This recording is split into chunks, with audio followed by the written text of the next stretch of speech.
Kalian pernah bingung nggak sih kenapa kalimat my brother are a doctor itu salah? Padahal sebenarnya kita sering dengar kalau kata art itu untuk banyak orang ya. Tapi kenapa di sini harus pakai is?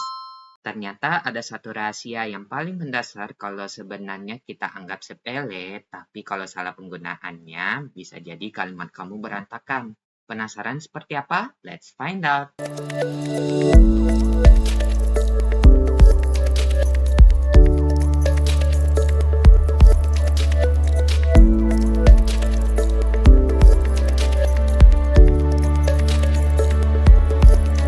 Halo semuanya, selamat datang kembali di GPN Channel. Hari ini kita akan mengupas tuntas materi yang sangat fundamental dalam bahasa Inggris, yaitu subjek.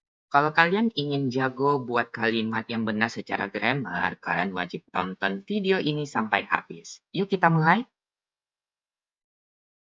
Jadi, apa sih sebenarnya subjek itu? Sederhananya gini, subjek atau subjek itu adalah bagian kalimat yang menunjukkan siapa atau apa yang melakukan tindakan atau keadaan yang dijelaskan oleh kata kerja atau verb.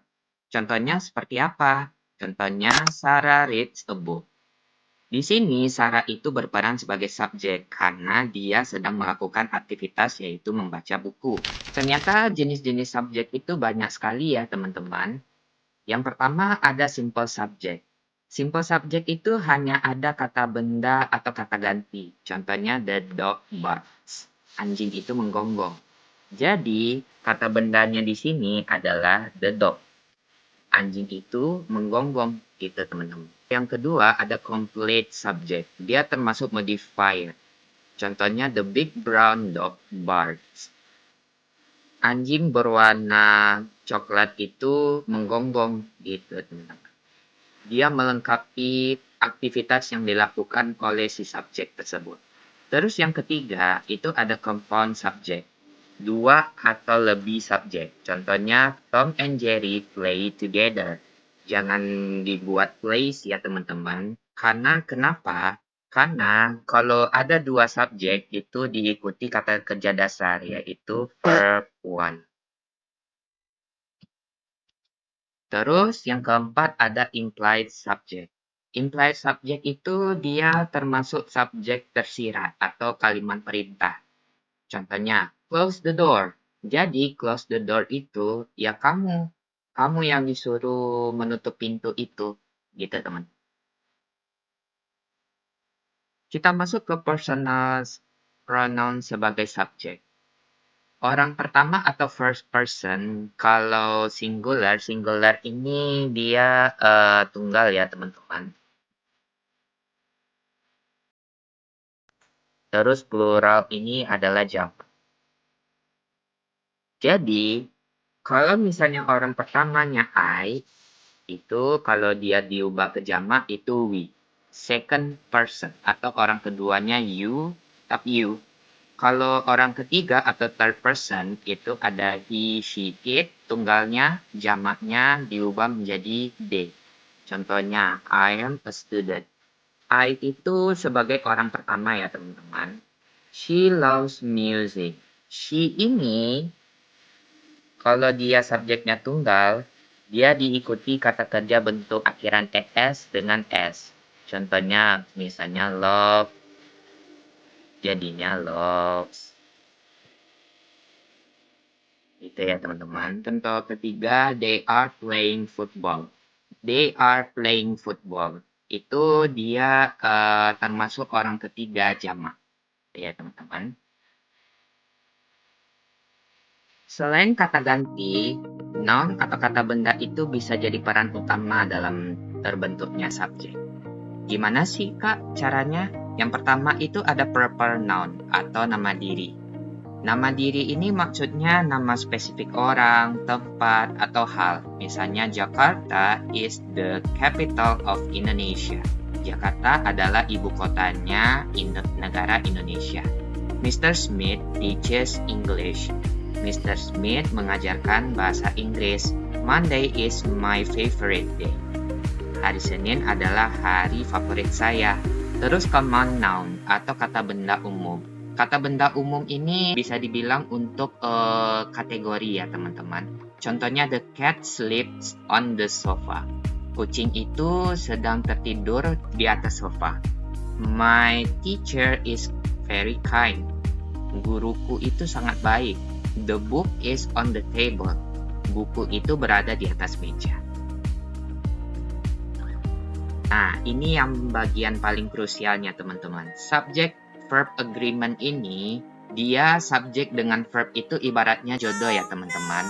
Dia harus sesuai dengan jumlahnya. Sesuai yang tadi ya, singular dengan plural, tunggal atau jamak. Kalau dia singular, aturan dasar yang pertama, itu dia the student studies every day. Akhirannya ada es di belakangnya ya, teman-teman. Terus kalau plural subject atau plural verb, itu dia base verb atau kata kerja bentuk pertama. Kata kerja dasar.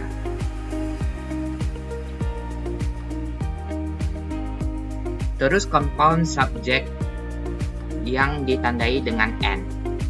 Nah, itu termasuk plural verb karena lebih dari satu, gitu ya teman-teman. Contohnya, Tom and Jerry are friends. Subjek dengan kata or dan nor itu verbnya atau kata kerjanya itu diikuti subjek yang terdekat. Contohnya, neither the teacher nor the students are friends. Jadi subjeknya di sini ada the teacher dengan the student. Gitu ya teman-teman. Gimana sih Kak cara menemukan subjek dalam suatu kalimat?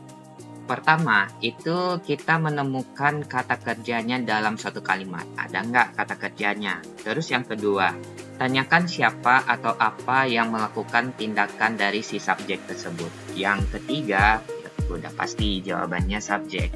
Contohnya, the beautiful flowers bloom in spring. Bunga-bunga yang cantik itu mekar, bloom itu mekar di musim semi, gitu ya teman-teman. Verbnya itu kata bloom. Apa sih yang bloomnya itu, yang mekarnya itu? Pasti the beautiful flowers, gitu ya teman-teman. Nah, inilah bentuk kesalahan umum yang sering banget kakak temui.